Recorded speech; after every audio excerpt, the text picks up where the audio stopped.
Hello guys, in this video I am going to show you how to crop your picture on the Pixomatic application. But first I just want to mention, don't forget to subscribe to my channel, because at 10,000 subscribers I am going to show you my whole YouTube revenue statistics and growth strategy, how to make money online. So let's jump into it. First of all, open the application on your phone. Click on the plus icon, tap on the Start with Image button, select the picture, slide to the right side down below until you find the crop button. Here you can choose from these preset options down below.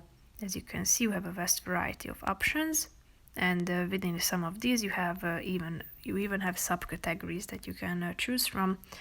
So select the relevant one that you would like to use.